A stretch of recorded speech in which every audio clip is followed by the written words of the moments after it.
بسم اللہ الرحمن الرحیم. السلام علیکم ورحمۃ اللہ وبرکاتہ. اللہم صلی علی محمد وعلی محمد. رب اشرح لی صدری ویسر لی امری واحلل عقدۃ من لسانی یفقہوا قولی. آمین. خواتین و حضرات، آپ دیکھ رہے کتب آن لائن اور میں ہوں بلال کتب. اور اگر بہت پرانا تو نہیں، کچھ دیر پہلے تک کا زمانہ دیکھیے تو یہ کچھ صدیوں کی تو بات نہیں ہے، صدی کی بات ہے کہ ہمارے یہاں ایک بہت بڑا فتویٰ جاری ہوا تھا اور اس میں کہا گیا تھا کہ جو لاؤڈ سپیکر پہ آواز ہے یہ شیطان کی آواز ہے، یہ شیطان کا آلہ کار ہے.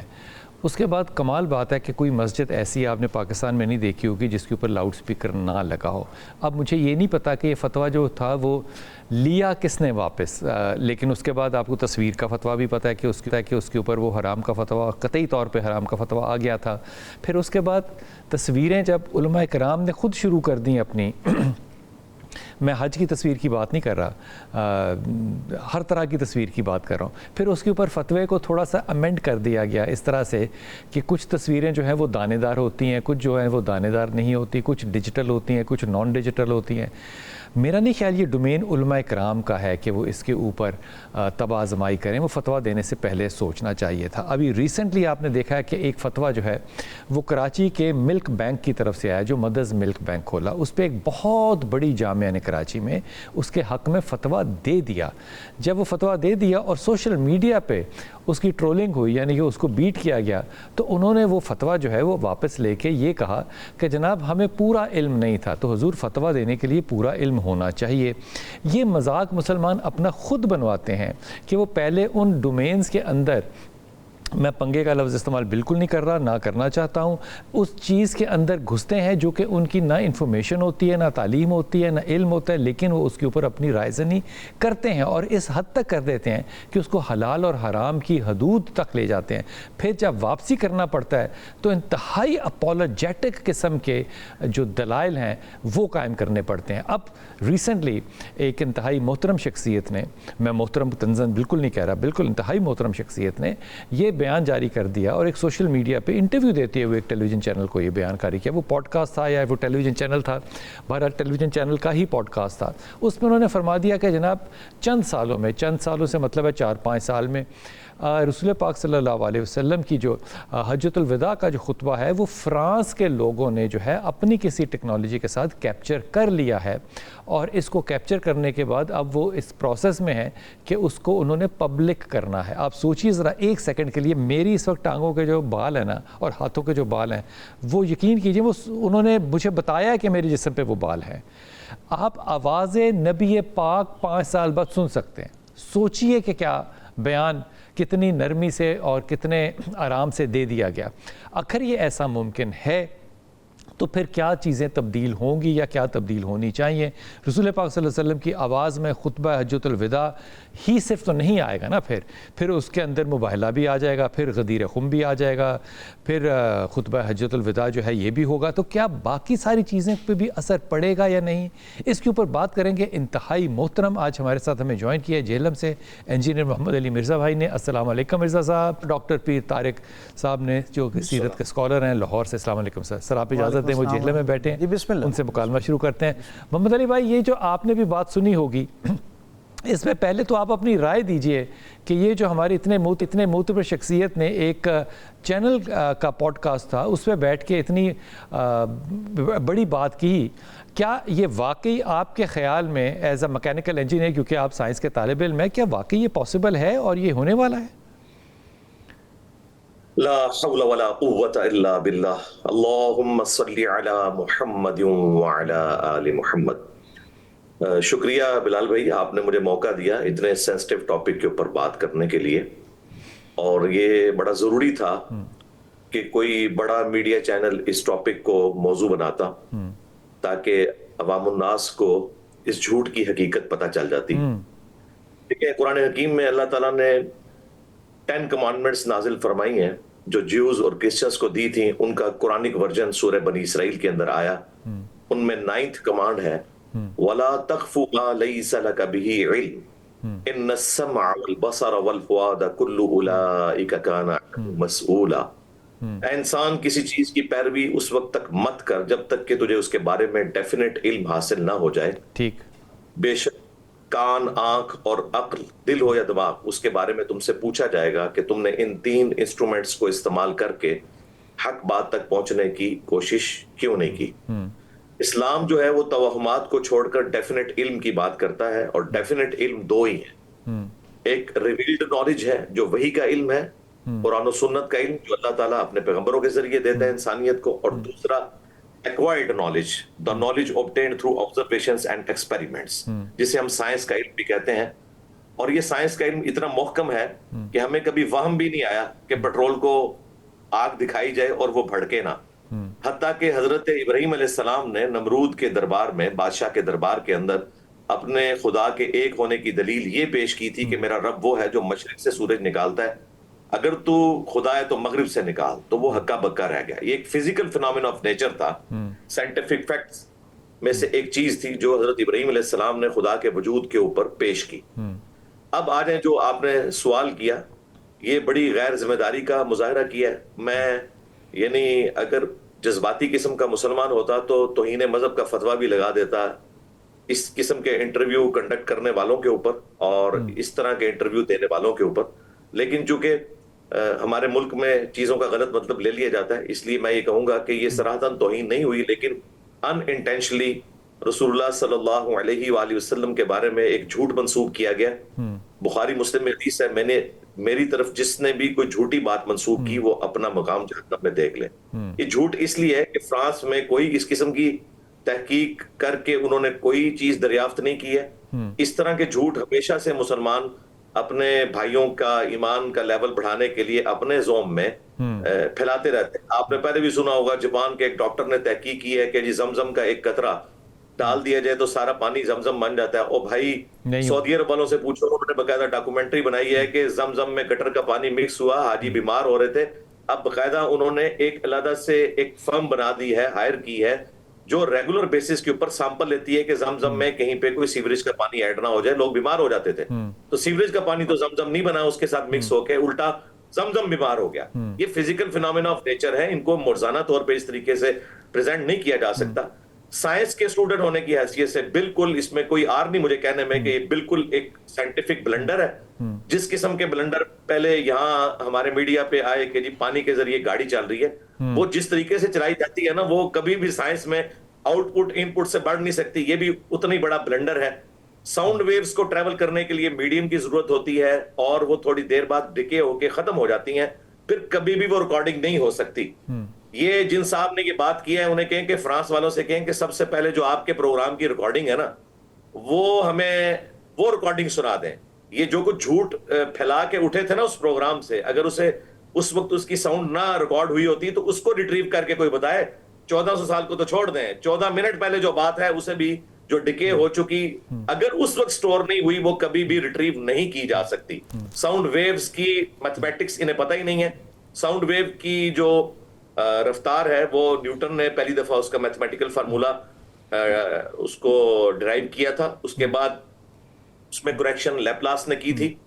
اور اب یہ چیز سائنس کے ایک بنیادی اسٹوڈنٹ کو بھی جس نے ایف ایس سی لیول کی بھی سائنس پڑھی ہوئی ہے اسے پتا ہے کہ ساؤنڈ ویوز کس طریقے سے ٹریول کرتی ہیں. ایک دفعہ ختم ہو جائے تو بس ختم ہو گئی، وہ دوبارہ سے ریٹریو نہیں کی جا سکتی. ٹھیک ہے، یہ آپ کی بات میں بڑا وزن ہے. اس کے اوپر میں نے آنے سے پہلے، اس بات کرنے سے پہلے محمد علی بھائی، میں نے بہت زیادہ ریسرچ کی، بلکہ ہمارے ایک اینکر پرسن ہیں انہوں نے تو وہاں جا کے لوگوں سے پوچھا بھی فرانس میں، اور وہ بھی سوشل میڈیا پہ موجود ہے کہ کوئی ایسا کام ہے. یہ کام ایگزسٹ ہی نہیں کرتا، نہ کسی کا کلیم ہے، نہ اس پہ کوئی ریسرچ پیپر ہے.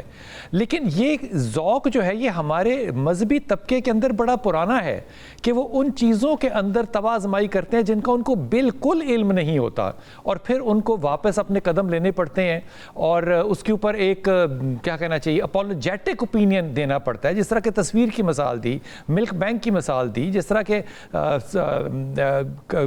مسجد کے اندر جو لاؤڈ سپیکر لگتے ہیں ان کی آواز ہے. یہ مزاج کی تنگ دستی ہے، یہ علم کی تنگ دستی ہے، یا یہ ایک ایسا ادارہ جو ہم نے فتویٰ دینے کا بنا لیا، یہ علماء کرام کا بنا لیا، جو چیز کو جانے بغیر جب بات کہہ دیتے ہیں تو اس پہ بھی تو کوئی پکڑ ہوگی نا؟ بالکل ہوگی. رہا یہ مذہبی طبقے کی طرف سے اس طرح کا ایٹیچوڈ اڈاپٹ کرنا کہ فوراً سے پہلے کسی چیز کے حرام ہونے کا فتویٰ دینا اور بعد میں آہستہ آہستہ اسے ایکسیپٹ کرنا شروع کر دینا، دیکھیں پہلے ویڈیو کیمرہ جو ہے یہ حرام تھا، کچھ عرصے بعد مکروہ ہوا، اس کے بعد پھر مباح ہو گیا کہ کر لیں تو کوئی گناہ نہیں، نہ کریں تو کوئی ایسا مسئلہ نہیں، پھر آہستہ آہستہ یہ مستحب ہوا اور اب یہ واجب اور فرض کے درجے میں ہے۔ یہی علماء اور مذہبی طبقہ اس وقت تک سٹارٹ ہی نہیں ہوتا جب تک کہ ان کے سامنے کیمرہ آن نہ ہو، بھلے مسجد میں ان کی آڈینس دوسری اذان کے وقت آتی ہو لیکن کیمرہ انہوں نے پہلے آن کیا ہوتا ہے، 5 یا 6 بندوں کے سامنے بیٹھ کے یہ ویڈیو ریکارڈ کروا رہے ہوتے ہیں، اچھی بات ہے۔ لیکن اس وقت بھی جو اہل علم علماء تھے نا، عرب کے علماء، اس طریقے سے پاکستان میں مولانا مودودی رحمہ اللہ تعالیٰ، ڈاکٹر اسرار صاحب رحمہ اللہ تعالیٰ، ڈاکٹر طیل القادری صاحب حفظہ اللہ تعالیٰ، یہ چند پڑھے لکھے علماء تھے جنہوں نے اسی وقت یہ کہہ دیا تھا کہ یہ وہ تصویر نہیں جس کے اوپر آپ فتویٰ لگا رہے ہیں، یہ تصویر جسٹ لائک اس آئینے کے عکس کے مانند ہے جو نبی الاسلام بھی آئینہ دیکھا کرتے تھے۔ اگر اسلام کو تصویر سے چڑ ہوتی تو نبی الاسلام آئینہ کیوں دیکھتے تھے؟ یہ بالکل ایک ڈیفرنٹ چیز تھی۔ وہ جن تصویروں کا ذکر تھا جو مولا علی علیہ السلام سے صحیح مسلم میں آتا ہے نبی الاسلام نے مٹوائی تھی، وہ انبیاء کی وہ تصاویر تھیں جو خانہ کعبہ شریف کے اندر بنائی گئی تھی۔ وہ آج بھی اگر کسی مذہبی اسکالر کی بھی تصویر کوئی بناتا ہے اور اس کی عبادت کی نیت سے یا اس کی رسپیکٹ کی نیت سے اسے ٹانگا جاتا ہے کہ لوگ اس کے سامنے جھکیں، تو وہ تصویر آج بھی حرام ہے۔ یہ ہو ہی نہیں سکتا کہ شریعت کی کوئی چیز وقت کے ساتھ حلال ہو جائے، وہ حرام ہے آج بھی۔ جس کو انہوں نے سٹارٹ میں حرام کہا تھا وہ حرام کبھی بھی ہے ہی نہیں تھی، یہ لیک آف نالج تھا۔ اور میں آپ کو وثوق سے کہتا ہوں کہ جس خطرناک چیز کی طرف آپ نے اشارہ کیا، یہ نبی الاسلام کی طرف جو حجۃ الوداع کا خطبے کی بات کی ہے ایک شخص نے، یہ بات علماء نے نہیں کی، لہٰذا جو علماء کا کریڈٹ ہے ان کو دینا چاہیے۔ علماء اگر اس کے اوپر کوئی ورڈکٹ دیتے نا، خدا نہ خواستہ یہ ہوتا بھی نا، تو علماء نے سب سے پہلے کہنا تھا کہ یہ غلط ہے، ایسے ہو نہیں سکتا، کیونکہ علماء ہمیشہ اس موڈ میں جاتے ہیں کہ وہ چیزوں کا انکار کرتے ہیں۔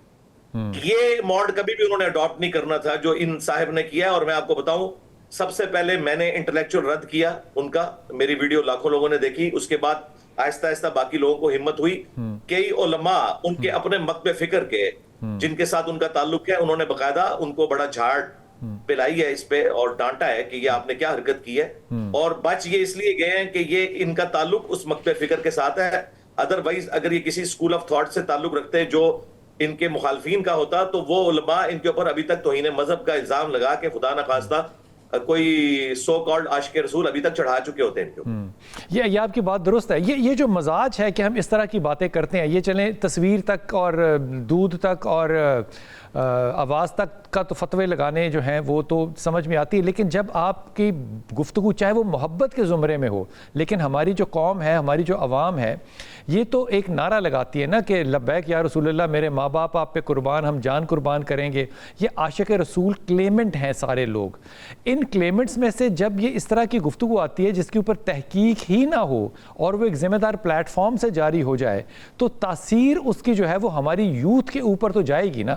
آدھے لوگ اس کو سچ مانیں گے اور آدھے لوگ نہ بھی مانیں، لیکن یہ ایک وہ پنگا شروع ہو گیا، وہ ڈسکریپنسی شروع ہو گئی جس کی تاثیر بہت دور تک جائے گی۔ یہ تاثیریں پیدا کرنا جو ہے یہ مسلمانوں کے مزاج میں اپنی شو بازی ہے۔ ایک تو ہو سکتا ہے یہ ہو، دوسرا یہ ہو سکتا ہے ان کی انتہائی کم علمی ہے، تیسرا یہ ہو سکتا ہے کہ ان کی انتہائی جینونلی ایک غلطی ہے جس کے اوپر ان کو ندامت بھی کرنی چاہیے اور رجوع بھی کرنا چاہیے۔ جی میں تو اسے غلطی نہیں کہوں گا، یہ بلنڈر ہے اور جہالت کے اوپر مبنی چیز ہے، اس میں کوئی شک نہیں ہے۔ نبی الاسلام کی ذات کوئی ایسی تو نہیں ہے۔ دیکھیں بخاری اور مسلم دونوں میں حدیث ہے، سیدنا علی جب جنگ صفین سے واپس آ رہے تھے تو انہوں نے اپنے ساتھیوں کو ابھارا کہ ہم پہلے خوارج کے خلاف قتال کریں گے کیونکہ وہ مسلمانوں کی عوام کو قتل کر رہے ہیں، اور اس وقت انہوں نے کہا کہ میں اس بات کو تو گوارا کر سکتا ہوں کہ میں آسمان سے زمین پر گر پڑوں، لیکن اس بات کو گوارا نہیں کر سکتا کہ میں رسول اللہ کی طرف کوئی ایسی بات منسوب کروں جو میں نے آپ صلی اللہ علیہ وآلہ وسلم سے خود نہ سن رکھی ہو۔ آپ دیکھیں کتنے خطرناک الفاظ ہیں کہ میں آسمان سے زمین پہ گوارا کر لوں گا گرنا، یعنی وہ تکلیف برداشت کر سکتا ہوں، کیونکہ انہیں اس گناہ کی انٹینسٹی کا پتہ تھا۔ اس کے بعد انہوں نے خوارج کے حوالے سے جو نبی الاسلام کی احادیث تھیں وہ بتائیں کہ خوارج کے خلاف جو قتال کریں گے وہ پلانٹ ارتھ کے سب سے بہترین لوگ ہوں گے۔ اس ذریعے سے انہوں نے اپنے فوجیوں کا مورائل بلند کیا۔ تو آپ اندازہ کریں کہ صحابہ کرام کتنی احتیاط کیا کرتے تھے نبی الاسلام کے حوالے سے کوئی ڈسکشن کرتے ہوئے، لیکن یہاں پہ لوگ اس قسم کی جہالت کا مظاہرہ کرتے ہیں۔ میں یہ سمجھتا ہوں کہ یہ بلنڈر ہے بہت بڑا، اور یہ بالکل اسے کوئی ایکسکیوز اس حوالے سے قبول نہیں کیا جا سکتا۔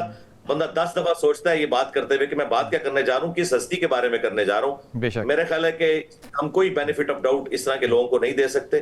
حقیقت بات ہے کہ انہیں معافی مانگنی چاہیے اپنے اس رویے کے اوپر، اپنے اس جھوٹ کے اوپر، اور علماء کا کام ہے کہ فرنٹ سے لیڈ کریں. اور میں تو پیمرا سے بھی کہوں گا کہ اس قسم کے جب پروگرام آتے ہیں پبلکلی جن میں اتنا ایک سینسٹیو مواد ہے جو بالکل جھوٹ کے اوپر مبنی ہے، ایک تو جھوٹ ہے، اور دوسرا یہ کہ نبی الاسلام کے حوالے سے آپ کیا چیز پروپیگیٹ کر رہے ہیں، اور پھر جو سیکولرز سو کالڈ یا ایتھیسٹ قسم کے لوگ ان کو موقع ملتا ہے وہ پھر دین کا مذاق اڑانا شروع کر دیتے ہیں. رہی مسلمان عوام تو ان میں ظاہر ہے کہ زیادہ تر لوگوں کی تعداد ایسے لوگوں کی جنہیں تو پتہ نہیں ہے. اور میں تو بڑا دکھ کرتا ہوں کہ بھئی 1400 سال پرانی کتاب آپ کے پاس گھر میں رکھی ہوئی ہے جو انسانیت کے ساتھ اللہ تعالیٰ کی آخری گفتگو ہے، وہ آپ نہیں دیکھتے. آپ کو بتایا جائے کہ 500 سال پہلے فلاں غار سے ایک کتاب نکل آئی ہے تو آپ بڑے شوق سے کہتے ہیں اچھا یہ کتاب نکل آئی ہے، فلاں چیز اتنی پرانی نکل آئی. اور بھائی آپ کے پاس وہ کتاب ہے جو اگلی الہامی کتابوں کی تعلیمات کا نچوڑ ہے.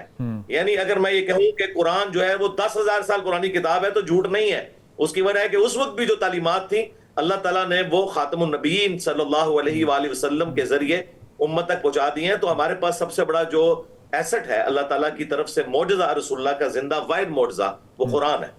بہت صحیح بات، بڑی صحیح بات کی. میں وقفے پہ جاؤں گا لیکن یہ بات عرض کرتا چلا جاؤں کہ یہ کمال بات ہے کہ ہماری جو رسپانس ہوتی ہے اور دینی طبقے کی، یہ کا تو نہیں کہنا چاہیے، دین سے محبت کرنے والے لوگوں کی ایک تصویر کسی نے پوسٹ کی جو کہ گریک کے زمانے کا ایک سینڈل تھا جس کی تصویر جو تھی انہوں نے لگائی، اور وہ ایجپٹ کے میوزیم میں سے تصویر لی گئی. یہ وہ والا میوزیم ہے جس میں کہ فرعون کی لاش بھی پڑی ہے، اور یہ لاش والا حصے کا جو سیگمنٹ ہے جس کی پھر آگے جا کے فیس دینی پڑتی ہے، وہاں سے اس نے تصویر پوسٹ کی. اچھا، وہ لوگوں نے اس تصویر کے اوپر لکھا ہوا تھا کہ یہ اس جگہ کی تصویر ہے جو کہ ایجپشن کنگ جو تھے یعنی کہ فرعون جو تھے یہ ان کے زمانے کی تصویر ہے. ہمارے ہاں کیونکہ عقیدت بہت زیادہ ہے، محبت زیادہ ہے، میں کسی کے اوپر ڈاؤٹ نہیں کرتا، لیکن لوگوں نے اس جوتی کو نالائن مبارک رسول پاک سے ملا کے نیچے درود لکھنا شروع کر دیا. یہ جو ریئیکشن ہے مسلمانوں کا، اتنا کم علمی کا، محبت اپنی جگہ ہے لیکن کم علمی کا، اس کے اوپر بھی ایک میرے خیال میں پکڑ جو ہے وہ علماء کرام کو ضرور کرنی چاہیے. لیکن جیسے انجینئر صاحب نے فرمایا، اس پہ ہمارے علماء کرام کو ایک بڑا کلیئر سٹانس جو تھا وہ پبلکلی آ کے لینا چاہیے کہ نسبت رسول کے ساتھ کسی بھی جھوٹی ریسرچ کو ایسوسیٹ کرنا جو ہے یہ ناموس ہے، یہ کرنا انتہائی بے ادبی اور بد اخلاقی ہے. اور پھر اس کا جو ریبٹل ہوگا، جو لوگ آپ کا مذاق اڑائیں گے کہ 400 سال سے آپ نے کوئی سائنس میں ترقی نہیں کی، اب آپ لوگوں کے اوپر یہ الزام لگا رہے ہیں کہ کہاں وہ فرانس جو کہ قرآن کو جلاتا ہے اور ہم اس سے کوئی مقابلہ کرنا چاہتے ہیں جو کہ ہم نہیں کر سکتے، کہاں یہ کہ ان کے اوپر اب ہم یہ الزام لگا رہے ہیں کہ وہ یہ آواز ہمیں سنائیں گے رسول پاک کی. ان للہ و انا الیہ راجعون. ایک وقفہ لیتے ہیں، واپس آتے ہیں.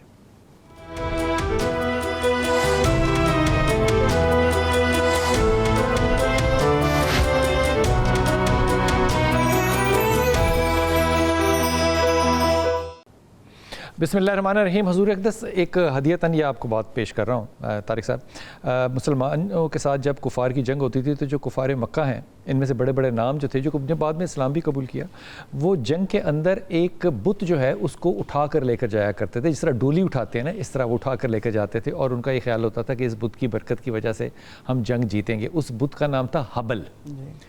اب حبل جو بت تھا یہ ان بتوں میں بھی شامل تھا جو کہ خانہ کعبہ میں رکھا جاتا تھا. انگریزوں نے جو پہلی ٹیلیسکوپ باہر یونیورس کے اندر بھیجی اس کا نام بھی انہوں نے رکھا ہبل ٹیلیسکوپ. اور وہ ہبل ٹیلیسکوپ جو ہے وہ روشنی کو کیپچر کر سکتی ہے. یعنی کہ آج سے اگر 1 بلین ایئر پہلے کہیں روشنی تھی تو وہ روشنی جو گزر رہی ہوتی ہے وہ اس کو کیپچر کر سکتی تھی. تو انہوں نے ایک ایسی یونیورس کو کیپچر کیا جس میں قیامت برپا ہو چکی تھی. تو ہبل نے دکھایا کہ جب قیامت آئے گی تو ڈس انٹیگریشن کیسے ہوگی، چیزیں جو ہیں وہ جدا کیسے ہوں گی، پھٹیں گی کیسے، جس کو ہم کہتے ہیں پہاڑ جو ہیں وہ روئی کی مانند اڑنے لگ جائیں گے. تو یہاں تک تو سائنس نے آپ کو بتا دیا کہ روشنی کیپچر ہو سکتی ہے. یہ میں بھی سوال نہیں آپ سے کر رہا، پہلے آپ اس بات پہ رائے دے دیں جو انجینئر صاحب نے ابھی تک بات کی ہے. بسم رب محمد کریم علیہ الصلوۃ والتسلیم۔ سب سے پہلے تو یادآوری کا شکریہ، اور اب جس موضوع کو آج آپ نے منتخب کیا اپنی گفتگو کے لیے، میں یہ سمجھتا ہوں کہ اس کے اوپر اب ایک مین سٹریم میڈیا پہ آ کے کچھ لوگوں کو ایک دفعہ بات کر کے اب اسے، یعنی جسے کہتے ہیں نا، اسے ایک باضابطہ اختتامیہ دے دینا چاہیے، کیونکہ میں یہ سمجھتا ہوں کہ اس پہ اگر ایک خاص حد سے زیادہ گفتگو ہوگی تو وہ بھی شاید بہت سارے لوگوں کے لیے بہت ساری الجھنوں کا اور بہت سارے غیر ضروری سوالات جو ہیں ان کا ذریعہ اور وسیلہ بنے گی۔ سب سے میں اس کی طرف آتا ہوں۔ سب سے پہلے میں جو ابھی تک کی گفتگو ہوئی ہے اس میں اپنا حصہ ڈال دوں۔ جس طرح مرزا صاحب نے کہا، یہ بالکل ٹھیک بات ہے، اس سے ہم سب متفق ہیں، بس صرف میں اس میں اپنا ایک جو پوائنٹ آف ویو ہے وہ صرف یہ شیئر کرنا چاہتا ہوں کہ یہ جو مذہبی طبقات کے ساتھ ہم عمومی طور پہ وابستہ کر دیتے ہیں، اور کافی حد تک یہ بات درست ہے کہ وہ بہت ساری باتیں ایسی عقیدت کے نام پر جو ہے وہ کر دیتے ہیں، جس سے وہ ایک تو توجہ جو ہے اٹینشن سیکر ہو جاتے ہیں، دوسرا یہ ہے کہ بہت سارے لوگوں کے جذبات جو ہیں وہ متحرک ہو جاتے ہیں، ان کی طرف ان کے ساتھ رابطہ رکھتے ہیں نا، بیٹھتے ہیں نا، فلسفہ وہ بات کرتے ہیں، سوشل سائنسز کی وہ بات کرتے ہیں، نفسیات کی وہ بات کرتے ہیں، سائنس کی وہ بات کرتے ہیں، انسانی طب کے اندر ان کا ایک بہت بڑا کہتے ہیں ہمارا ہاتھ ہے، نفسیات کی وہ بات کرتے ہیں۔ اب یہ سارے کے سارے کورسز جو ہیں یہ کسی مدرسے میں پڑھائی نہیں جاتے۔ اب جن لوگوں کا محمد علی مرزا نے ذکر کیا نا، مودودی صاحب کا، ڈاکٹر طاہر القادری صاحب کا، ڈاکٹر صاحب کا، یہ یہ تینوں میں سے کوئی بھی شخص ایسا نہیں ہے جو مدرسے کا گریجویٹ ہو۔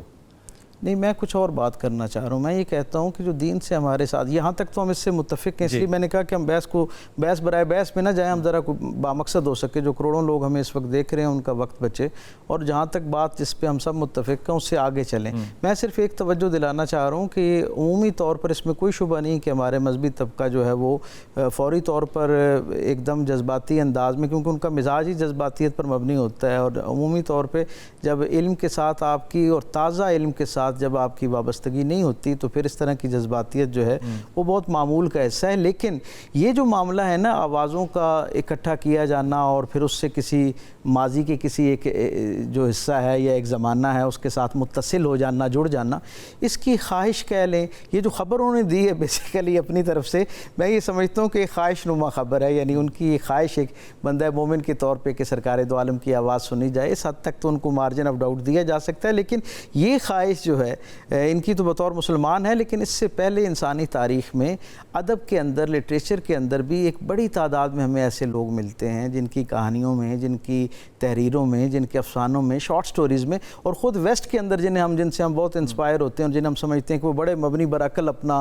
جو ہے نا وہ مکالمہ اور اپنی فکر جو ہے اسے اسٹیبلش کرتے ہیں، ان کے ہاں بھی ایک بڑی تعداد میں ہمیں ایسے لوگ ملتے ہیں جو اس طرح کی خواہش کا اظہار کہیں اپنی کردار کی زبان میں، کہیں اپنی تحریر کے تقاضے کے طور پر اس کو شامل کرتے ہوئے نظر آتے ہیں کہ کوئی ایسا زمانہ آئے کہ جب موسیٰ علیہ السلام کو طور سے نیچے اترتے ہوئے نظر آ رہے ہوں، تو ان سے جو لوگ پہلے مکالمہ کرنے کا شرف پاتے ہیں ان کا وہ مکالمہ جو ہے وہ اپنے کردار کی زبان سے ہم تک پہنچا رہے تھے۔ تو یہ جو بھی انسان آج تک جتنا بھی انسان حاصل کر پایا ہے، میں سمجھتا ہوں وہ کہیں نہ کہیں کسی نہ کسی جگہ پہ انسانوں کے خواب کا یا خواہش کی ایک حصہ ضرور ہوتا ہے۔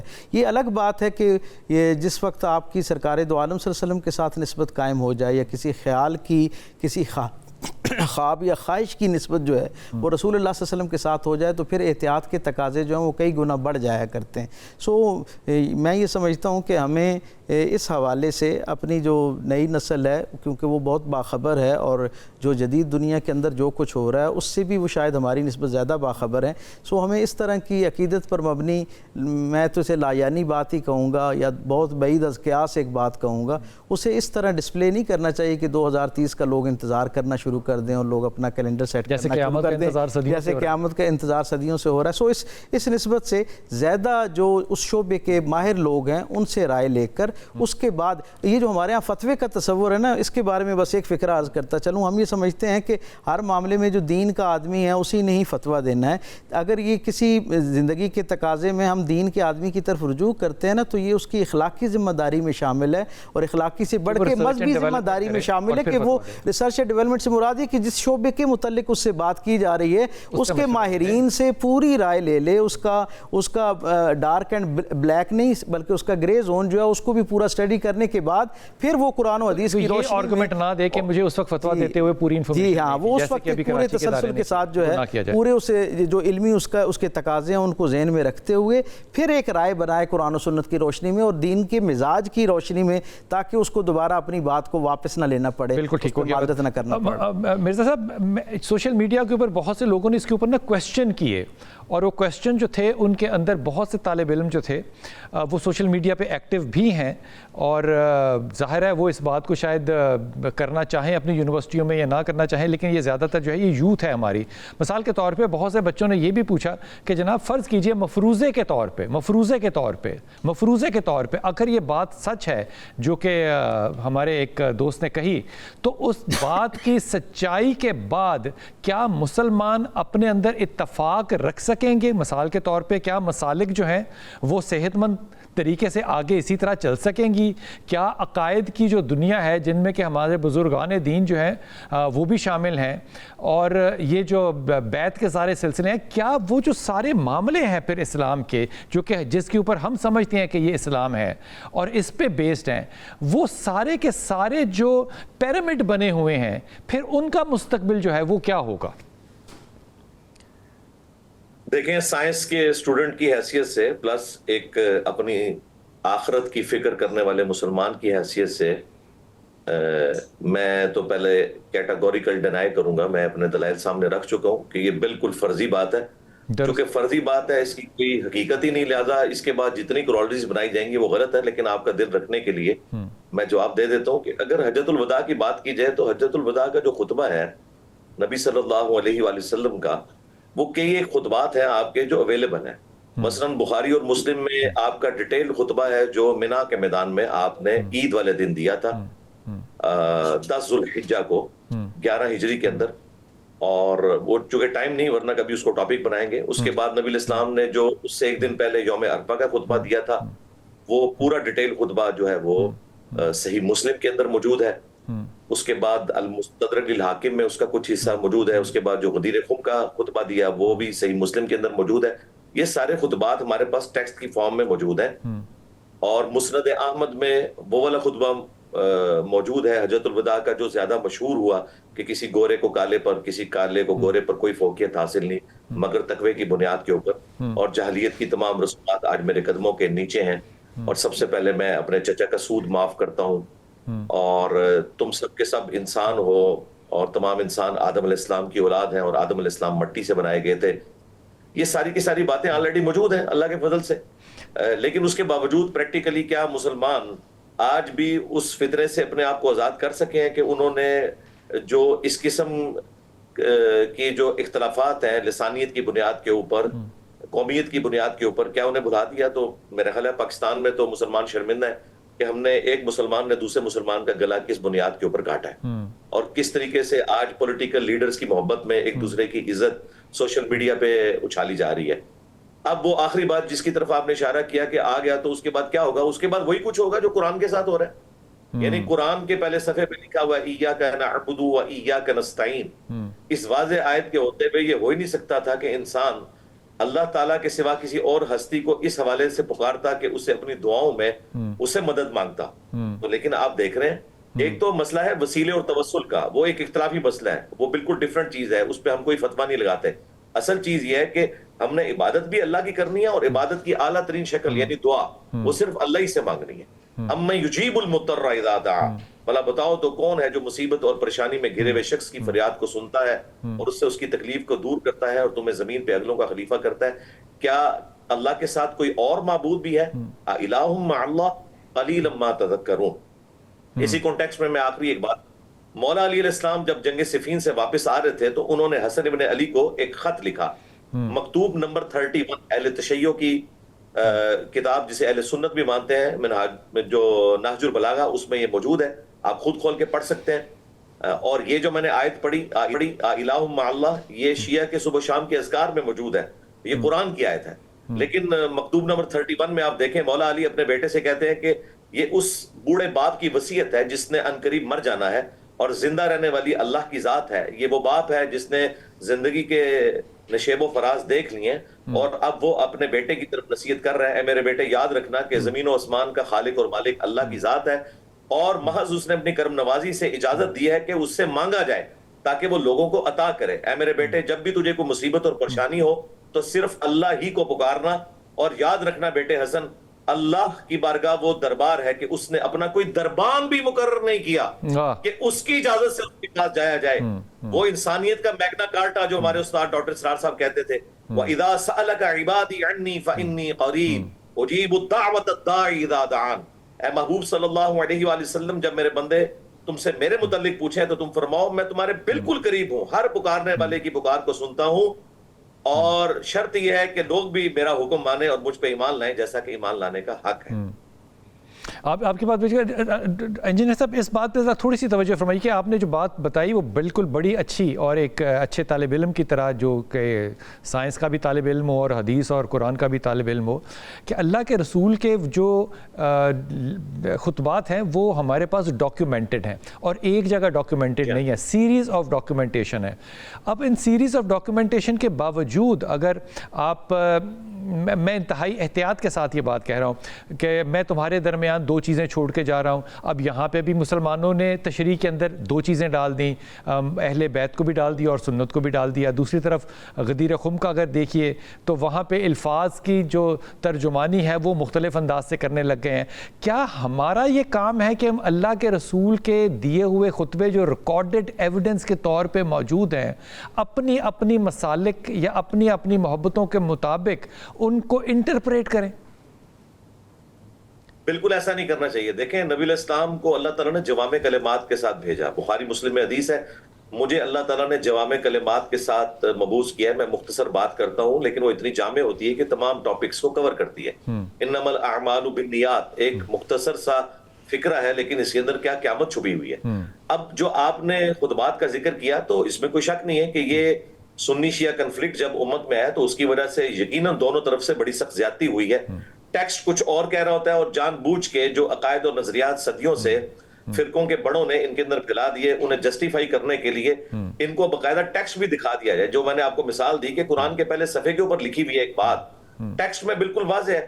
میں سمجھتا ہوں قرآن و سنت کا وہ مفہوم جو پہلی دفعہ نان مسلم پڑھ کے لے گا, جو اس لنگوسٹک کا ماہر ہے, وہ معتبر سمجھا جائے گا, کیونکہ اس کے دماغ میں کوئی پری ڈیٹرمنٹ ریزلٹس نہیں ہے. مثلا آج بھی 1.5 کروڑ کرسچنز ایسے ہیں جو بائی برتھ عربک لینگویج بولنے والے ہیں. انہیں کسی سے عربی سیکھنے کی ضرورت نہیں, ان کے سامنے قرآن رکھیں, ان کے سامنے بخاری مسلم رکھیں اور بات کریں کہ یہ ٹیکسٹ میں جو بات لکھی ہے یہ کیسے لکھی ہوئی ہے, تو وہ آپ کو بتا دیں گے. میں نہیں سمجھتا کہ دین کوئی ایمبیگوس ہو چکا ہے, مبہم. یہ بیسیکلی فرقہ واریت نے سب کچھ کیا ہے. رہا یہ مسئلہ کہ لوگوں نے جو دو بھاری چیزیں تھیں ان میں کئی چیزیں داخل کر دی. بھائی جو دو بھاری چیزیں تھیں وہ قرآن اور اہل بیت ہی ہیں. سنت والی جو روایت ہے وہ بڑی مشکل سے حسن درجے تک پہنچتی ہے, وہ بھی ہماری مین سٹریم کی 6 کتابوں میں نہیں, وہ حاکم کے اندر ہے. اور الموطا امام مالک میں جو اس کا طریق ہے وہ تو ویسے ہی منقطع ہے, امام مالک نے بغیر سند کے اسے بیان کیا ہے. اور مسلم شریف میں جو حجت الوداع کا خطبہ ہے اس میں ذکر ہے, میں تم میں وہ چیز چھوڑ کے جا رہا ہوں کہ اسے پکڑ لوگے کبھی گمراہ نہیں ہوگے, وہ اللہ کی کتاب ہے. سنت کا ذکر ہی نہیں صحیح مسلم میں, 2950 نمبر حدیث ہے. سنت کو ماننا قرآن کو ماننا ہے. قرآن نے کہا ہے کہ من یطع الرسول فقد اطاع اللہ. سنت آؤٹ آف کوشچن ہے, لیکن آپ نے قرآن اور اہل بیت والی حدیث جو مسلم شریف میں 4 حدیثیں تھی 6225 سے 6228 تک غدیر خم کی, اس حدیث کو ڈائلیوٹ کرنے کے لیے کہ تاکہ شیعہ مکتب کو آپ بیک فٹ پہ لے کے جا سکیں, آپ نے پیرلل میں ایک ایسی روایت لی جسے آپ نے ضرب تقسیمیں لگا کے حسن درجے تک پہنچایا, اور پھر یوں کیا کہ میں وقفے پہ جاؤں گا. انجینئر صاحب آپ نے بڑی اچھی ایک بڑا موضوع, بڑا خوبصورت جو ہے, خوبصورت تو ایک بڑا ایسا جو ڈومین ہے, پیراڈائم جو ہے وہ کھول دیا جس پہ کہ بحث اور بات بہت زیادہ ہونی چاہیے کہ کیا مسلمان محبت رسول میں یہ کام کر رہے ہیں یا محبت بزرگان دین میں کر رہے ہیں یا اپنی مسلک کی محبت میں, کہ رسول پاک صلی اللہ علیہ وسلم کا قول اگر موجود ہو اپنے پورے ٹیکسٹ کے ساتھ, ہم اس کے اوپر بھی اپنی رائے زنی کریں گے. اگر یہی محبت ہے تو پھر ان للہ پڑھا جا سکتا ہے. ایک چھوٹا سا وقفہ, واپس آتے ہیں.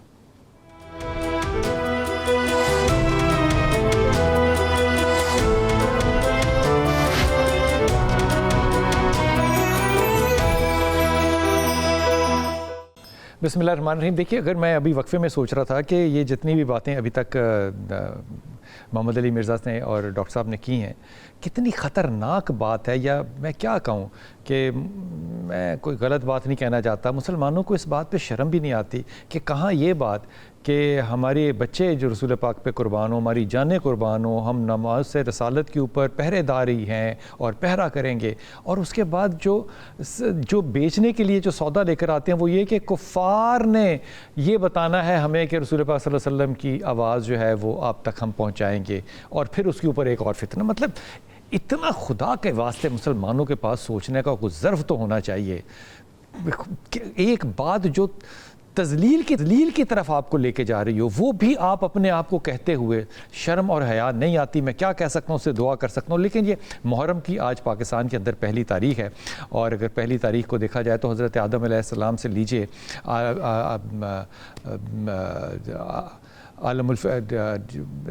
شیب ابی طالب سے لیجئے، اور وہ ہاتھیوں والا جو واقعہ ہے خانہ کعبہ کی طرف ابراق آنے والا، وہ سارے جو ہیں وہ محرم کے ساتھ ہی ایسوسیٹڈ ہیں.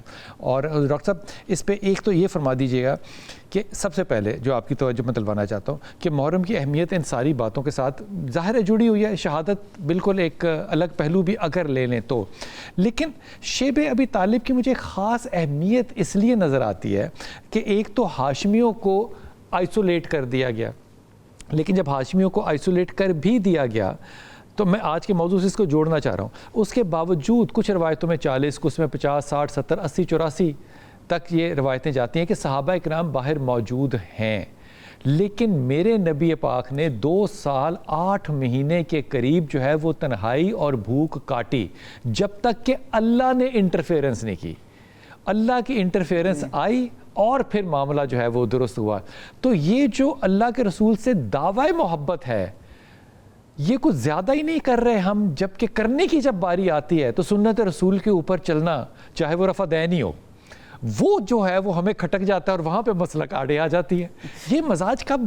بسم رب محمد کریم علیہ الصلوۃ والتسلیم. بالکل آپ نے درست سمت میں نشاندہی کی. ایک تو اس کا پچھلے 1500 سال کا اس امت کا سچ یہ ہے جو بڑا تلخ ہے لیکن سچ ہے، اس لیے اس کو بیان کیا جانا چاہیے، اور وہ یہ ہے کہ جس انداز میں اس امت نے اپنے رسول کے نام پر مرنا سیکھا ہے نا، جینا نہیں سیکھا. اگر اس انداز میں اس رسول کے پیغام پر جینا سیکھ لیتے تو شاید اس وقت اس پوری دنیا کا نقشہ، اس کی حیت ترکیب بالکل مختلف. مرنا نبی پہ ہے اور جینا مسلک پہ ہے. جی ہاں، یہ ایک، اور یہ جو ہم نے اس آفاقی دین کو جو عالمگیر ایک سچائی کی بات کرتا ہے اور عالمگیر خیر کا خزانہ ہے، اسے ہم نے جس طرح اپنے اسکول آف تھاٹس کی چھوٹی چھوٹی جو ڈبیاں ہیں ان کے اندر بند کرنا شروع کر دیا. میں سمجھتا ہوں اس سے زیادہ شاید ہی کسی اور چیز نے اس امت کو اور اس پیغام کو، اس عالمگیر خدائی پیغام کو جو ہے وہ نقصان پہنچایا ہو. محرم کی آپ نے بات کی تو آپ نے جن دونوں سمتوں میں اشارہ کیا، شیب ابی طالب ہو یا واقعہ کربلا ہو، دونوں طرف جو ہے وہ آل بنی ہاشم جو ہے وہ ہمیں